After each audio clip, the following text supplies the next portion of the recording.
All right. Good morning, everybody. Thank you for joining us for this month's Bloom Business Series webinar. My name is Jonathan Damaris. I'm the director of Downtown Inc., and we've got a good one for you today. We're talking about digital and social media marketing strategies. Today's event is made possible with our support of our presenting sponsor, PNC. So thank you once again to PNC for your continued support of our 2023 Bloom Business Series. To kick things off, here's a short video highlighting PNC's commitment to our community.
All right, once again, thanks to PNC for being our presenting sponsor.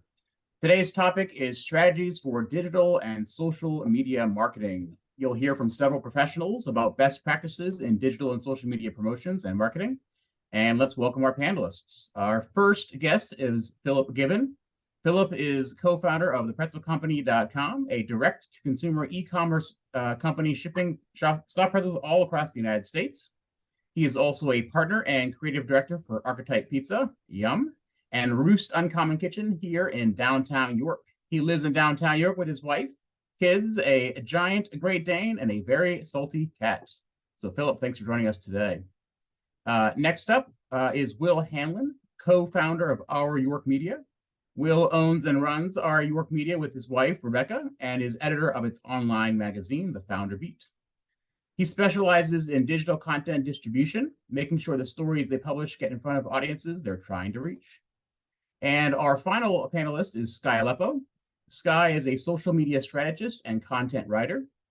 Skye got her start in blogging for WXPN and then started covering community and arts and entertainment beats for York Daily Record and the Reading Eagle. She currently resides in central Pennsylvania and handles all things social media for Yuengling Beer, in addition to spending her free time as a board member and organizer for the New Cumberland Collective. So thanks to all of our panelists for joining us today. And if any of our attendees have any questions for our panelists throughout their presentations and our panel discussion, you can submit them at the Q&A function or chat feature along the taskbar, and we'll set aside some time at the end of the program to address your questions. All right, I do not see our speakers on camera, so can we get our speakers, our panelists? Yeah, go ahead and unmute your video, everyone, and we can get you on screen to join me today.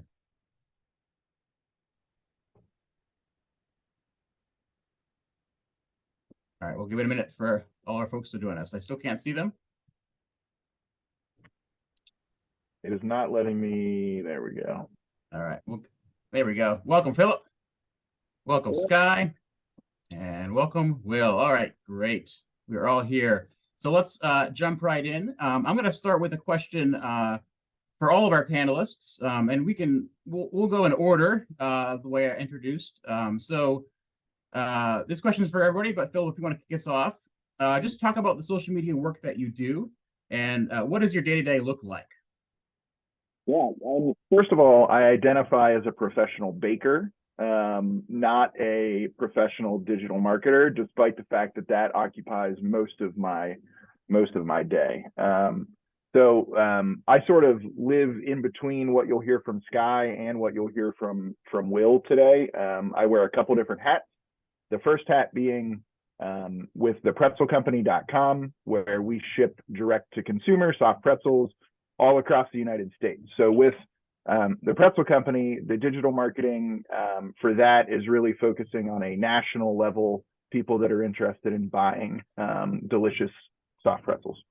With Archetype and Roost, which are restaurants in downtown York, that's really kind of hyper local targeting of what we do on a daily basis.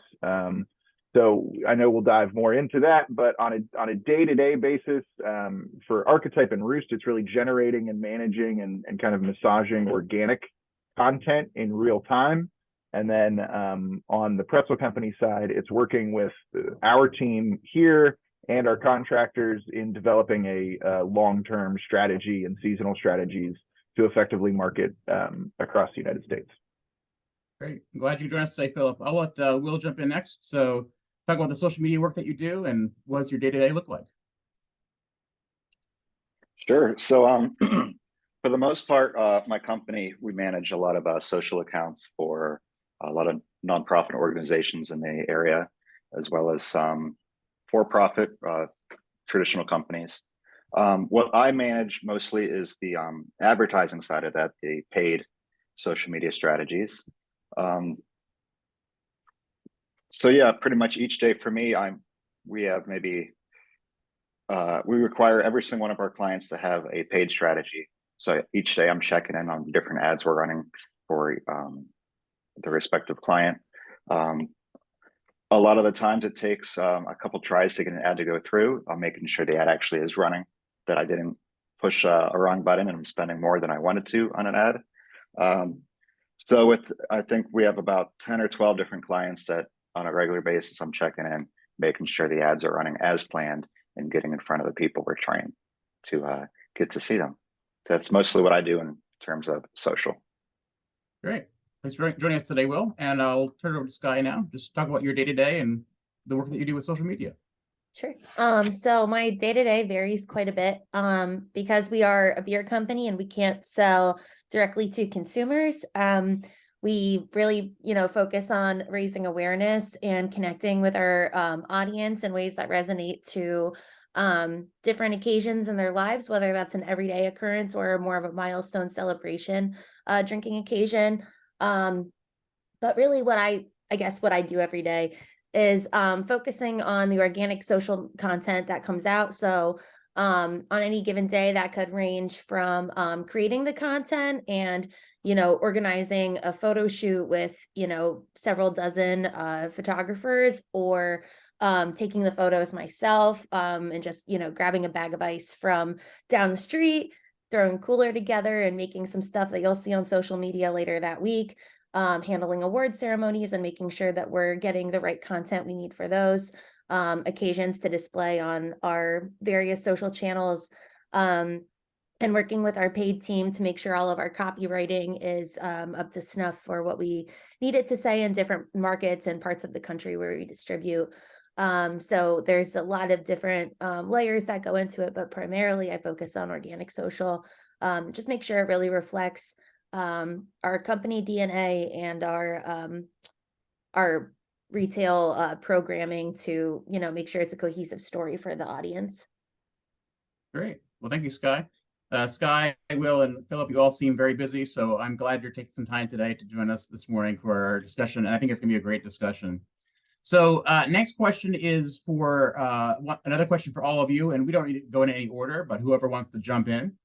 Question is, can you speak to the rise and evolution of social media versus traditional media? And then if you have any thoughts about the use of paid social media versus organic social media. So anyone who wants to jump in, have at it.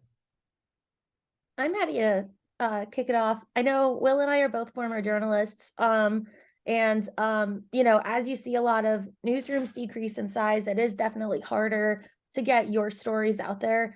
So I think that's really where you see this, really rabid anticipation from people to find out what's going on. And I think that really contributes to the rise in social media engagement and, the ways that we can connect with audiences and share storytelling that might not get picked up differently. And you can find creative ways to do it on social.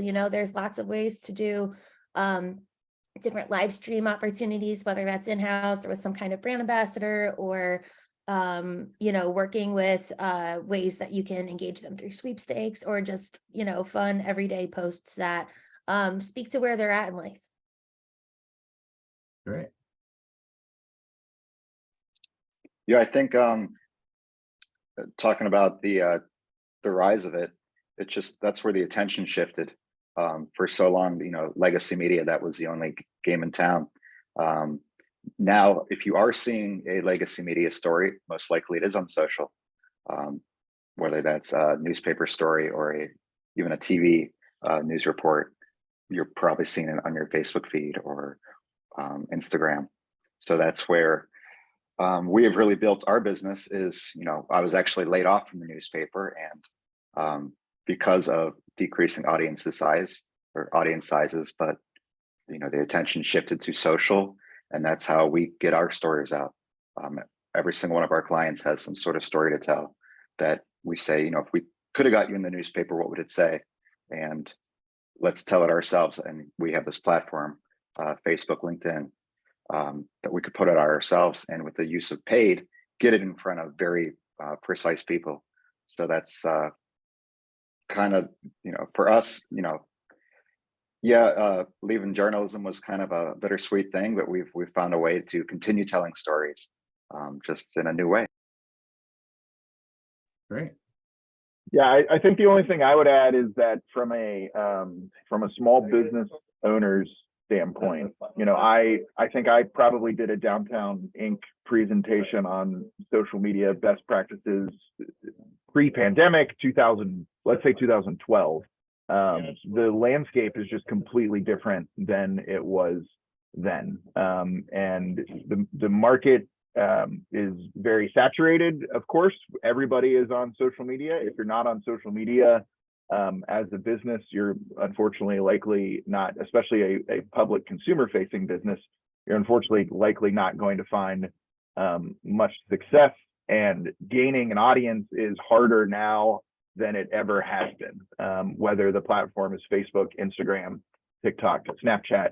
The nets are sort of constantly shifting. So ease of entry and accessibility for small business owners to play in the space is probably more difficult than it ever has been. But once you find your audience, and once you find the success, and once you find a strategy that works for you, you can really, potentially untap limitless possibilities. Great. And just as a reminder, we have a good amount of attendees today. So if anybody has any questions along the way, feel free to drop it into the Q&A. And I see one is already in there as well. And we'll definitely set aside some time at the end for some questions from the audience. So feel free to submit those at any time. Philip, we'll keep going with you. Question for you. We know that you manage multiple brands. How do you differentiate between them for voice, messaging, and graphics? Yeah, I mean, Sky really kind of hit it. Ultimately, for whatever brand you're representing, you have to be able to at least identify the audience that you think that you're going after, first of all. Now, as you progress in digital marketing, you'll understand the data behind the audiences. You may have a paid media team that can help you really break down what that audience looks like. But if you're just getting started in finding your voice and audience, you really, if it's from a small business owner's perspective, you really sort of have to embody that yourself, right? It is your brand. You need to carry your brand through and through. If you're a larger organization and you're just a small part of that, maybe managing social media on a daily basis, obviously you have, hopefully a standards guide and some, approved general language that the social team is allowed to use. But even then, the brands that are the national, international brands that are most successful on social media and on paid media are the ones that take dramatic risks, right? And sometimes those risks work and they end up as international news for that brand. And sometimes, nothing happens with it. So for me personally, if you look at Roost, which is a daytime brunch restaurant, Archetype, which is a kind of all day at this point, but it's a pizza joint. It's a place to get a pizza and a beer and sit at the bar.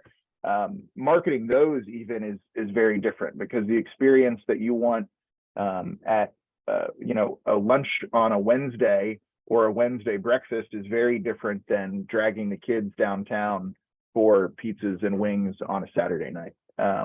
So there are different, there's different emotions that we use, and there's different energy that we use, and there's different stories that we want to tell. But ultimately for Roost and Archetype, we start with the physical space and the menu and the product that we're offering, and then we work on finding the right audience and connecting with people. If you look at those restaurants specifically, we have a really tight group in York that is very passionate about vegan food, so we lean into vegan food, and there's not many pizza shops in the region that are doing that. It doesn't make up a large percentage of our social media, but for us, we use it to hone in on an audience that content really resonates with. So finding a voice and finding the audience is important. If you are a small business owner with 1 or 2 locations, you really just kind of need to embody that and find out who you are first and what audience you want, and use that to build your voice. For the pretzel company, the net is a little bit wider. My audience are people that are likely to buy delicious pretzels for either themselves or for a gift. For their cousin or grandchild or something like that. So we take a little bit of a more conservative approach for the pretzel company, just because our audience is so much larger. But at the end of the day, what we're doing is similar in that we are trying to represent our very authentic handcrafted product. With Archetype and Roost, that is on a very local scale. With the pretzel company, that's on a very national scale. But for us, it's ultimately, we're proud of the product, we're proud of what we're selling, and hopefully that comes through in media. Right. And as somebody who's not a vegan but is married to a vegan, Archetype's vegan pizza is really delicious. So Thank you. Thank you for offering the fine products. I would also jump in here and add to, for a number of our small businesses in downtown York, not only are you carrying the brand of your own business, but you're also in a way carrying the brand of downtown York as a whole. And I've seen a lot of great cross collaboration with businesses, but really selling the narrative of the community experience of downtown York, particularly as we've opened the Yorktown Hotel, as we have guests from out of town who can experience all the great things we have in downtown. So certainly thinking about the ways that, you embody the brand in positive ways of our community, because, we all benefit from that cross promotion and that selling of our community as a whole. So I'm gonna take it more of a national scale now. So back over to you, Skye. So even though Yuengling is based in Pennsylvania, it is a nationally recognized brand. So what is it like to manage a larger brand and find what appeals to your audience? So there are a lot of different sort of audiences you're appealing to in this, some of whom are very familiar with your brand and are sort of that loyal diehard audience that has been drinking the beer for a long time. Some are new drinkers who are discovering the beer for the first time, or who are just receiving it in their market. In the past 3 years, Yuengling has started distributing in 4 states that we weren't in before, some of which are our largest states. So that's been a really interesting challenge, but one that's been fun to kind of innovate with and play with the way that we're forging new partnerships there and finding things that appeal to them. So, for something like what we call like our core footprint, which are the 22 states east of the Mississippi that we have been distributing in for quite some time. We have these built-in relationships with a lot of different sports venues, concert venues, teams that feel like a really organic fit, that have a certain legacy factor that our audience is already incentivized to connect with. So for the new states, it's been a different type of thing to sort of find out what the culture is like there and see what appeals to them. So a really good example of this would be in our core footprint. For a long time, we had a brand ambassador partnership with former Top Chef contestant named Kelsey Barnard Clark. And she was really great at bringing our brands to life as something that she incorporated into her cooking, but also just lifestyle. That was something we were able to activate on social and at retail.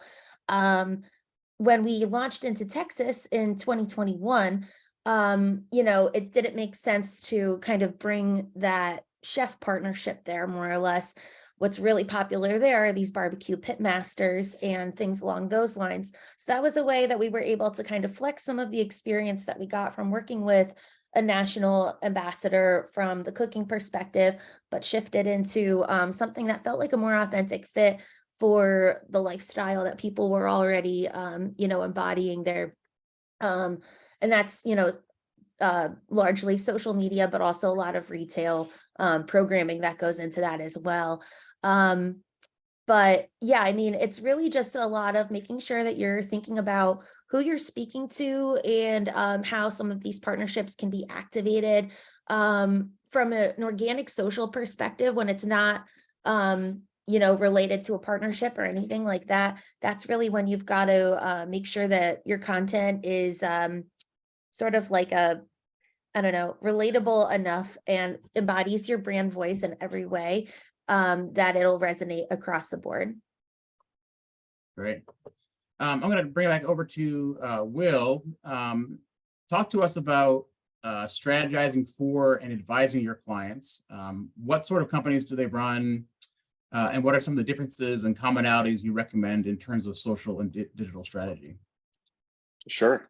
So, like I mentioned before, we have a handful of different nonprofit clients, ranging from like the food bank, Habitat for Humanity. Then we have traditional businesses. We have a professional services business that we represent, and an architectural firm, for example.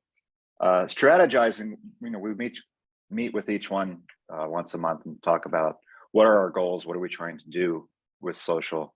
I think too often we see companies out there, they don't have a plan. They're just throwing things up there without, what are you trying to accomplish with social?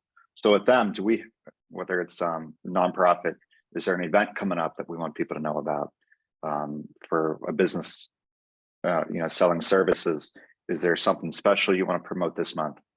And like I mentioned earlier, again, if you don't have a paid social media strategy, nobody's going to see any of these messages that you're sending out. And going back to like the evolution of social media, 10 years ago, whatever you posted on your social feed, every single one of your followers was going to see it. Followers mattered back then. Now you could have 100,000 followers and get maybe 2 engagements on a post. So that's why, every single one of our clients has to have a social budget. It doesn't have to be a lot. $100 a month is plenty in many cases. A couple of them, it's more like $500 a month, depending on kind of the range of who we're trying to reach. But one of the things that, in terms of a strategy that we like to do, if we take one of our nonprofit clients, for example, are we trying to reach the people they serve, or are we trying to reach the people that they raise money from? And if it's the people they raise money from, one of the ad strategies we do, we retarget their donors. So usually most nonprofits have a donor base email list. You could upload that list to Facebook and run ads at people with those accounts. So you're not just throwing random darts hoping, hey, can you give us money, for this cause. It's more so targeted to people who have actually already given, and they're probably more likely to give money again. For kind of talking about differences, not every company should be on every single platform. We have our professional services business, doesn't need to be on Instagram, doesn't really need to be on Facebook. Their target audience is on LinkedIn. If you are a restaurant, you probably don't need to be on LinkedIn. We don't have any restaurant clients at the time, but if I did, for as little as $1 a day, you could target people within a mile or 2 of your restaurant. And maybe it's just a different picture of whatever dish you have that day. Maybe it's a special you have going on, and you could target people who either are just within a mile radius of your business, or you could actually target groups of people who are subscribed to your newsletter or have engaged to your page in the past. And what if you, instead of trying to target everyone, you just target the same people over and over again, your customers. And each day right before lunch, they're seeing an ad of your sandwich. You're probably going to see them more often than were you not kind of putting out those ads. So like I said, it's more so we have an ad strategy. What are we trying to accomplish? And actually trying to do something to reach those goals, not just throwing up random posts. And that's kind of how we've been successful for our different various clients. Great. And actually what you said there, Will, about being really intentional about which social media platforms you're choosing to use is actually a great segue to our next question. So next question is for Skye, but really any of us can answer this, but we'll start with Skye. What digital and social media platforms and strategies benefit your business the most? So we're active on almost every social media platform, with the exception of TikTok, just because we haven't really been able to figure out how to best age gate it yet. And since we're a regulated product, marketing to 21 plus, that's really where we've had a lot of challenges with just making sure that we're doing this as responsibly as possible. So you won't see us on TikTok for quite some time, despite our best efforts to figure out, a safe way to do it. So that said, we do have our largest audience on Facebook, and I would say that is our most engaged audience. We, I think, are sitting at about over 400,000 followers there. We also have huge followings on Twitter and Instagram, but as Will pointed out, the followers aren't necessarily, where you're going to get the most engagement. Without a special, goal to hit a certain target or putting some paid behind it. So while there are certain posts, this is where it really becomes important to diversify your content and know who you're trying to reach with what. So for certain posts, if it's speaking to, I don't know, a program that is only relevant in a couple of states, that's something that you might consider just doing as a paid ad and not putting out as an organic piece of content. And maybe you post it on Twitter organically and post it on Instagram organically, and it might pick up a little bit better there in terms of the engagement rate. But on Facebook, you will probably see a lower engagement rate there just because it's not applicable to most of your audience, being that that's where we have the largest audience. And when you do get these lower engagement rates on organic content, it will in fact penalize your future content from reaching more users. So you really want to be careful about the strategy that you bring into that, with just making sure that, when you are choosing to go for the platforms where you do, have the most quote unquote success, you're just really thinking about who it is that you're speaking to and whether or not they're going to engage with it there, or if there's a better way to reach them through something that may cost you more dollars, but will hopefully bring the return that you're actually looking for. So I think that that's, just something to keep in mind.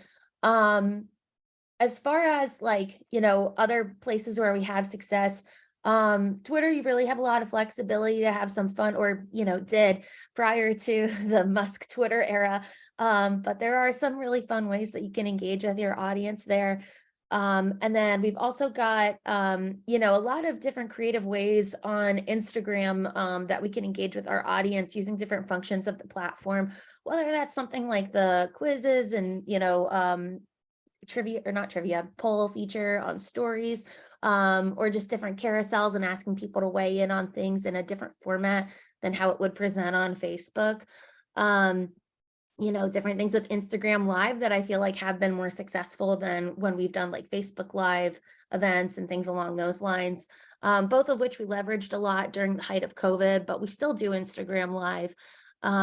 Whereas Facebook Live, I think, is something that we've largely, left in 2021 to this point. So it's been a different type of thing to figure out which platform is going to be most successful for the goals we're trying to achieve, but really comes down to knowing, what is the outcome for the content that you're trying to, realize, and where it makes sense to put that. Great. And actually, there, a number of questions have come in, and we'll get to them. But one question was just asking Scott if you could repeat the part of you mentioned about what can hurt your brand organically. If you could just repeat that part.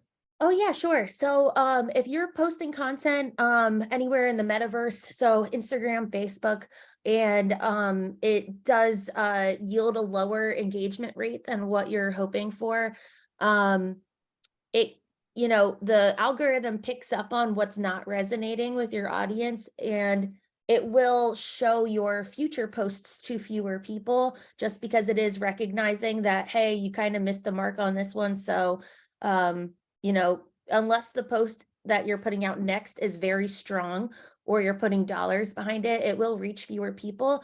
So it is important to keep that in mind. Sometimes you'll get requests for like, hey, can we put this out on social media? And your best instinct might be, well, tomorrow we have something really major going out. And if you're not worried about this post being a lower performer and impacting your next post being something that is bigger, if your news is so big the next day that it's not a concern, go for it.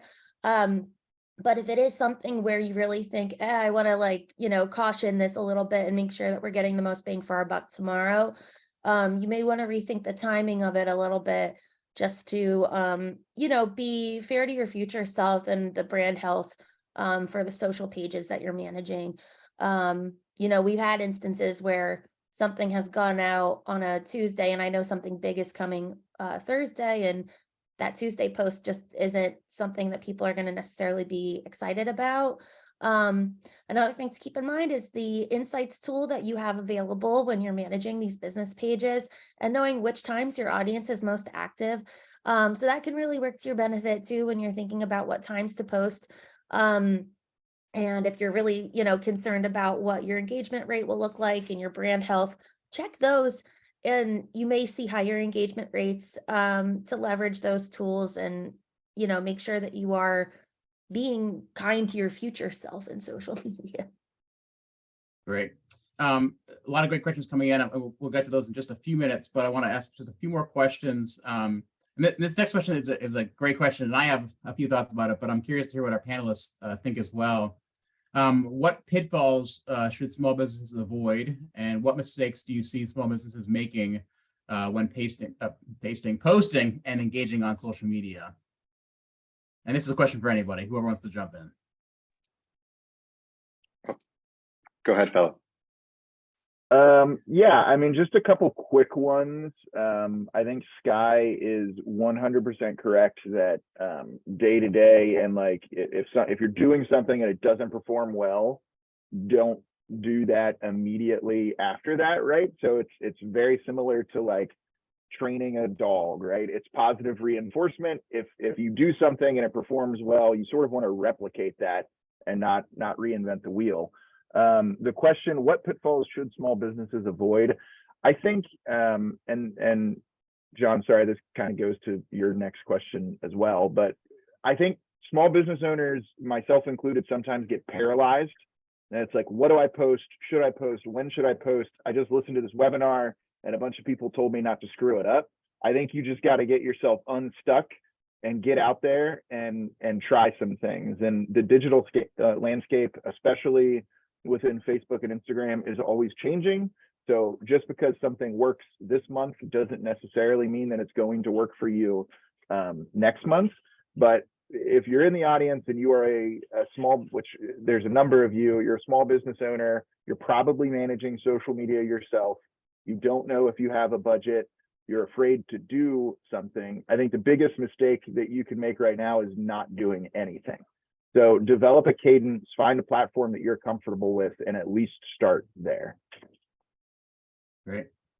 Can I add something to that, Philip? Please. I think, like you said, make sure that you are posting, but definitely like take stock of what you're trying to say and what the timing is of all of those things. Pay attention to the news, make sure that you're, being really thoughtful about when you're posting something and kind of what's going on even in your industry or on a global scale, to make sure you're not doing something that might be a little bit more out of line than what you intended.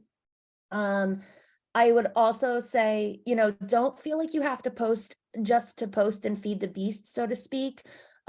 Be really strategic with your timing. If it's a holiday or something and you're like, hey, we don't have anything to say for this holiday, or this isn't related to our business at all, don't go for it unless there's a way you can make it authentically about you.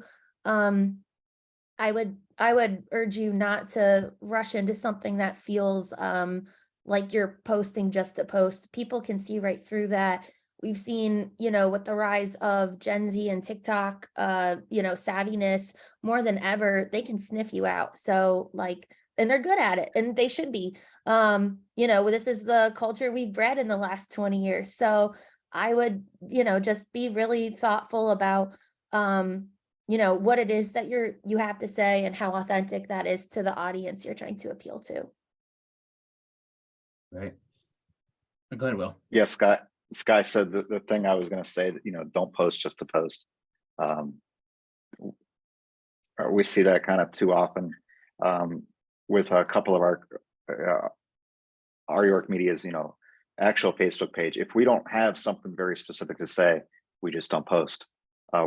With that page in particular, unless we have something new to say or something we're trying to put out there, we never do filler content. It's just not, A, it doesn't perform well, and B, nobody really wants to see it. If your friends aren't going to share what you're going to put out on social media from your business page, why would you put it out there? Or else, or on another token, if you're not willing to put money behind what you're going to post, think again, should I be posting this at all? And kind of transitioning to the paid social media, one of the biggest mistakes I see is people focused on what we like to call vanity metrics, impressions, likes, those feel good. It's cool to see a lot of people engage with your post, but you can't take those likes to the bank, we like to say. So what are you actually trying to accomplish with your ads? If you're just trying to get likes, that's probably not the best use of your whatever budget you might have. Now, if you're trying to reach more people, get people to know about you, yeah, maybe impressions do matter. But then make sure you are targeting the right area. If you're running a restaurant focusing in York, and if you happen to click the wrong button and advertise it in Ohio, that's not going to do you any good.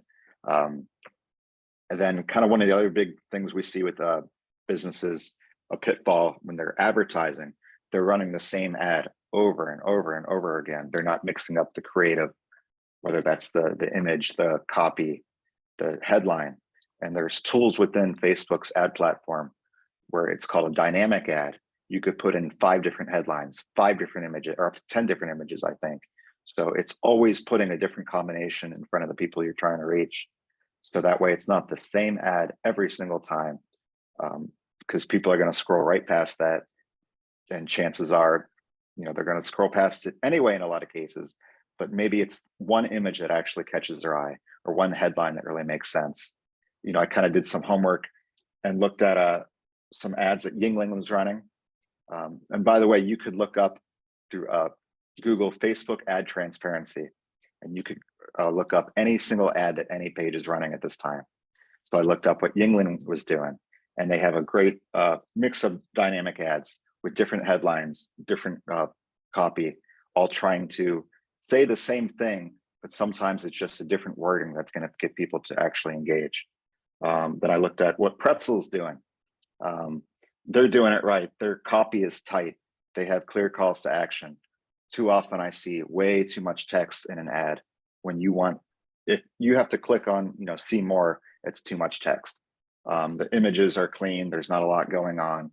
It's trying to accomplish something. I have some screenshots that we could share with you at the end of this. But just be intentional with your ads, keep the copy tight, and make sure it's saying something, not saying the same thing. Don't be repetitive. That's kind of the biggest thing. Great. Yeah, and I mentioned this earlier too. I think one pitfall that I don't see often, but I do see sometimes is unfortunately on social media, negativity does travel and sometimes, but it's also not a helpful thing for you to be putting out personally or for your business putting out, particularly as it relates to the community, selling in downtown York as a whole.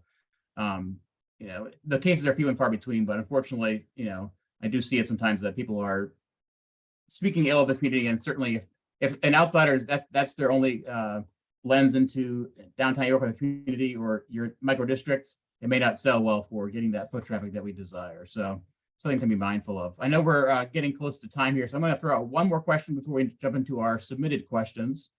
And this is, well, we'll do 1.5 questions. This will be a question we can just kind of fire out there. So what is, if you had to pick, one strategy for a small business owner to implement today to drive traffic and engagement to their socials, what would that one strategy be? And I'll kick it off with Philip here, and we'll keep it real brief. One quick strategy. Yeah, I mean, whether it's Archetype, Roost, or the Pretzel Company, or your brand or the brand that you represent, you have to understand the story that you are trying to tell. And that story is very different for the Pretzel Company than it would be for Yuengling, right? The Pretzel Company, I have an elevator pitch that I do on national TV a couple times a month that we started as a retail bakery in 2014 in downtown York. During the pandemic, we transitioned and now have the privilege of giving those delicious soft pretzels all across the United States. You really, the one piece of advice that I would have is really intimately understand your story. That will ultimately help you make a either value proposition or get people excited about your brand. That's great. Will or Skye, just one quick strategy? I would say whatever you're posting, bring a certain level of passion to it. People can tell when you're not excited about what you're sharing. Like Will said, your friends aren't going to repost something that you're, where it's obvious that you're not excited about it. And another thing that he mentioned that I thought was great, like if you're not willing to put money behind it, maybe you shouldn't be posting it in the first place. Is there that level of excitement to it that you feel like, okay, this can really go somewhere, or this will connect with who I'm trying to reach. So yeah, I would say really gauge yourself for the level of passion that you're bringing and incorporate that into the way that your visuals connect, the way that your copy connects, and how you respond to consumers too when they're, looking at your social channels and what the comments are. That is really critical. Great. Yeah, I would say focus on people over products. Humans respond to humans. We like seeing pictures of ourselves or of other people. Maybe it's your team members you could focus on or post out. Maybe it's you engaging with your customers. It could be someone eating a piece of pizza, not just the actual piece of pizza, or with beer. In many cases, it's friends getting together. So you're getting a message across, but people don't think in terms of information. They think in terms of narrative. So how do you kind of put that in a story that you could tell through people? And the story is what people are focusing on, and that information kind of comes along for the ride. So focus on people when you're posting. And we bled into our next question too, and I think you spoke to it very well. I think people sell, and our York Media does a good job of putting faces and personal lives behind businesses and organizations. And in terms of like the downtown York side, some of our most successful engaging posts that have driven a lot of traffic are the ones that are showing the faces and the people behind small businesses in downtown York. People love hearing those stories because yes, you are selling a product, but it's also a product made locally by somebody who's your friend, your neighbor here in our community. So I don't know if you have anything else to add to that, Will. But our York Media, like I said, does a really good job of that, and that's really intentional. Maybe you could answer the question like how that approach could benefit small businesses in downtown York or other small communities regionally. Sure. So tell your story. That's what people really connect with, the story of why you're doing what you're doing. You could tell that Philip's so passionate about his pretzel business, about the pizza, but if all he threw up was pictures of the pretzels and the pizza, that wouldn't do anything. So show the behind the scenes of whatever you're doing. Show how you're making what you're doing, whether that's food or a product, something you're making. People love that. They like being part of that story, watching that kind of come about however it does. Have some emotion to it. If you're just, very plain about, hey, look, this is what we're doing today, nobody cares. But, when you could be emotional about something, people could connect with that.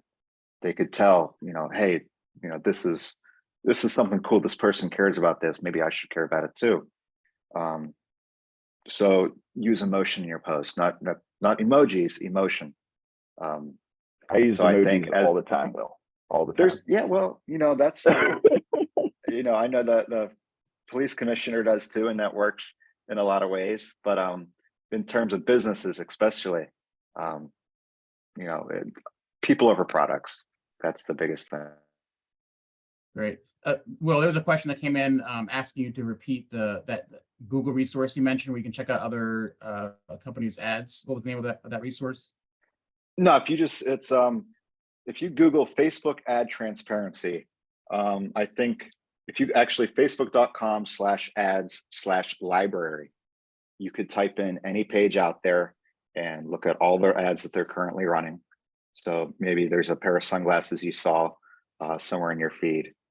You could actually see maybe there's a different deal out there. So Okay. it's good on that sense, but also, hey, spy on your customers. What are they or on your competitors, or get ideas from competitors. We've, run ads on certain things that, hey, what's a company in Boston doing, or New York City? They probably have some smart people running ads. How do we take those ideas and localize them instead of trying to reinvent the wheel? So it's a free tool. It's supposed to be transparent. There was a big push a few years ago, but there's a lot of ways you could use that to kind of strategize yourself. Right. Give us that link one more time. Sure. It is facebook.com/ads/library. Great. All right, let's jump into some of our questions here. So one of our attendees is asking, this could probably be answered in a wide variety of ways, but how often do you recommend posting on social media platforms? And I'm sure this is very contingent upon context, but who wants to jump in there? Just how often, frequency? I can jump in. I think, when you're considering that, it's important to know which platform specifically. You could make the argument that if you are active on Twitter and that's an audience that you care about, you can post on Twitter basically as often as you'd like, as long as you have something to say or something that makes sense for your audience to engage with. When it comes to Facebook and Instagram, really consider what days of the week are you really trying to hit with your audience, and make sure that they are very attuned to like purchasing or having awareness of your product that date. For something like beer, you can have a beer any day of the week, but we're really focused on making sure that we're posting content Thursday through Sunday. We see extremely high engagement on Wednesdays. I can't tell you why, but that is an extremely popular day for us. So we're always kind of looking for a way that we can, kind of ramp up that fun in the middle of the week too. Use those insights to really gauge when you should be posting. Similarly, if there's, a platform where you're just getting started, kind of take a look at what your competitors are doing. Like Will said, really auditing the level of what the competition is putting out is important. Not even just for types of content, but which days of the week seem to be working for them. While you can see a lot of those, like vanity engagement rates and impressions and stuff as an outsider, if you have friends who are doing similar things or working in a similar industry, ask them what times are most successful for them. There's really no blanket answer for how often you should be posting. It's really about when you're posting. I mean, I can even think of during 2020 and 2021, I think we were posting on every platform once a day, if not sometimes multiple times a day, because we had such an engaged audience who was stuck at home, who was looking for ways to be entertained or ways to engage and connect. That's definitely tapered off in the last 2 years as, the world has opened back up and everything like that. But we are, still posting in our core times where we feel like we're seeing the most awareness and most engagement coming out of it. I think the only thing I would add that And obviously Sky is wickedly smart and everything she just said is correct. But the only thing I would add is that the future, and especially what we're seeing in paid media, at least with like a direct to consumer brand like us, the future is absolutely in very, very quick content, whether it is short videos on YouTube Shorts or Instagram Reels or Facebook Stories. The blurred lines between organic content and paid media get blurrier and blurrier and blurrier every single day. So absolutely making very short videos, turning user-generated content, which we talked about a little bit, but didn't even really start to talk about. User-generated content, getting your fans, whether they are real fans or paid influencers, to talk about how much they love your product in very short videos for the attention span of current internet users. If you can figure that one thing out, that piece out, you will have a solid footing for the next several years. Very, very, very quick, like sub 30-second videos. 10 years ago, we were trying to make 3-minute long videos to tell stories. No one's going to watch a 3-minute video. You need sub 30-second content to keep people's attention. To Right. that point, like, I mean, you really need to see that brand lift in the first 3 to 6 seconds of everything. So if you can keep, like Philip's exactly right, if you can keep your content under 10 seconds and get your name out there or your product out there in the first 3 to 6 seconds, you're in a, you know, a way that feels good and looks good and represents what you're trying to say. That is critical. Awesome. We're getting close on time here, so we'll do some rapid fire questions here.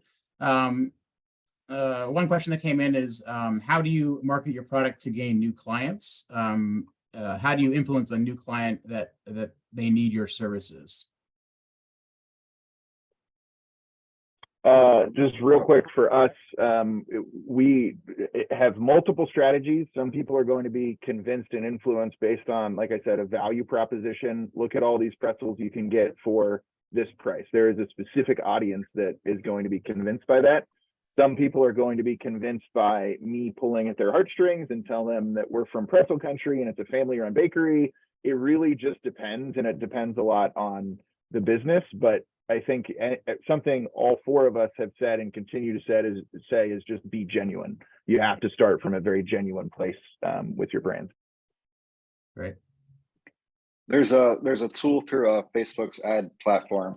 It's called lookalike audiences. So if you could create a custom audience of people who have engaged with your page or your email subscribers, Facebook could take that audience and create what's called a lookalike audience that matches different data points and algorithmic stuff that I will never understand.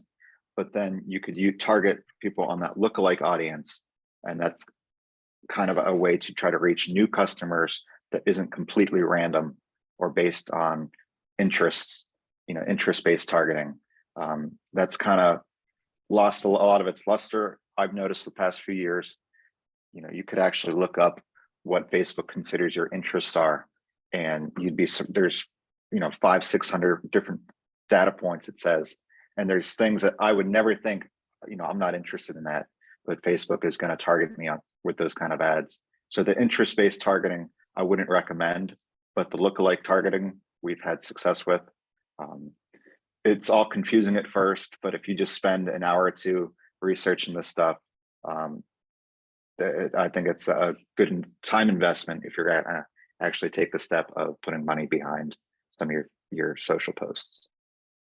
Okay. All right, we have one more question that came in, and this is a really helpful, practical question. Do you have any apps or programs you recommend for making social media content? And I know there's a number of them out there. So anybody have any suggestions, and either free or paid apps or programs? I think everyone should have an Adobe suite, but that's just, I know I am lucky and fortunate enough to have the resources to have that. You can do a lot of cool stuff with Canva and ChatGPT. I know that that's probably controversial. There is a lot of cool stuff you can do. First and foremost, I will always say hire a graphic designer, hire someone who knows how to do motion graphics. Those things are really critical, and that human touch is something you can easily make out in content. But if you're really strapped and you're just starting out and you don't have the resources to hire someone off the bat or contract someone look into what you can do with Canva, with ChatGPT, and don't be afraid to use the templates that are available through Reels on Instagram. Some of those really turn out to be like some of the coolest things. A couple of weeks ago, we had some occasion where, you know, I had a static photo that I was excited about, but I was just looking for a way to share it differently. And I put maybe 3 or 4 static photos into a different tool on Reels, and it gave it kind of this cool grainy effect. That post exploded. It did extremely well. And that was just through a template I found on Instagram that I thought, you know, gave it something edgy that was shared in a way where, you know, we've used that photo before on social, but not quite in that format. And, you know, I think that that's something just to consider. Like, there are a lot of functions within the tools that you can use. Think about how many memes you've seen in the last year where a static photo has been shared with a tweet from the same company, like shared over it as a way of reinforcing their brand voice and identity. That's a free function. All you have to do is take a screenshot of your tweet and, you know, flip it over whatever photo you want to use. Not to, you know, delve into everything here, but like there are really effective ways that you can use free tools to dress up something. Right. Yeah, and as somebody who is not a graphic designer nor has experience in it, you know, Canva has been incredibly helpful for our organization, and I've been able to use that for a number of quick social media graphics. Actually, my background on my Zoom is actually made out of Canva, so using that is really helpful. And there's both a free and paid version, and the free version it is not your basic free version. It has a good amount of resources available. So especially if you have no budget for this kind of thing, it's a good place to start. Just creating not the best, but quality social media content. So. All right, we are pressed for time here. So thank you so much, Will. Thank you so much, Sky. Thank you so much, Philip. All attendees, you'll receive a follow-up email that'll have a recording of this, so you can certainly rewatch it, share it with your friends, and it'll have contact information as well if you'd like to follow up. So before we close, I do want to draw your attention to a few key announcements on behalf of Downtown Inc. And as I share them, there'll be a link dropped into the chat here. So this Saturday, we are all excited for the return of Go Green in the City. It's our 15th annual Go Green in the City this Saturday from 10 to 3. This fun, family-friendly festival celebrates green, healthy, and local living. And this year we have more than 70 vendors lined up, including live music, food, children's activities, and much more. In years past, we've had over 6,000 attendees, and we anticipate more of the same this year. So as a small business owner in downtown York, you are encouraged to promote our event and also to cater your offerings to festival attendees, knowing that attendees are caring about eco-friendly green living. So perhaps you want to do a promotion in that regard. And the link for the website will be dropped into the chat there. Our deadline for the application for Q3 First Friday grants, which are for the months of July, August, and September, is June 1st. So if you're looking to do some First Friday programming and you'd like some funds behind that, you can apply for one of those grants. And of course, as the organization that is kind of curating the experience of First Friday, we're always looking for content submissions. So if you're planning something special for First Friday, please use the submission form, which is in the chat. And we ask that you submit it before 1 week before each First Friday. So that we can include in our social media promotions, our press releases, and our website content. In a different regard, you may have heard that Downtown York now has 4 designated downtown police officers. If you're not on our Facebook merchant group, please join that. And if you don't know where that is, you can certainly email me and I'll connect you with that. We now have 4 officers, 2 daytime officers and 2 evening officers who are designated solely for downtown. And they can be reached directly, so you can bypass the 911 calls with a phone number 717-916-1619 or by email downtownofficers@yorkcity.org. Additionally, on May 3rd, I have coordinated a public safety walking tour of downtown York, including Commissioner Muldrow, Captain Lentz, and the 4 officers. So you may see us in and around your shop, connecting with those officers. We'll also be passing out rack cards that have the information and faces of these officers, so you can have that whenever you need it for a quick access. And last but not least, downtown York now has 7 trail-friendly designated businesses through the York County Trail Towns program. For more information on how to leverage the trail as an economic driver for your business, you can watch the recording of last month's business series, or you can go to the Trail Towns website, yorkcountytrailtowns.com. And, you know, as we said before, the rail trail is getting a lot of traffic. Every day I see cyclists cycling up from Baltimore, and they are looking for places to visit in downtown York and experiences to experience. So certainly want to leverage that asset for your business. So I know we are out of time here, but I do appreciate all of our attendees joining today. I also want to thank Will, Philip, and Sky for joining us as well. We hope you can join us again for next month's Bloom Business Series workshop. It'll be on Wednesday, May 17th, once again at 8:30. And we'll be talking about merchant and owner responsibility. And the link to register will be dropped into the chat, and be looking for the follow-up email in your inbox either later today or tomorrow. So once again, thank you all, and thank you to our attendees, and have a great rest of your day.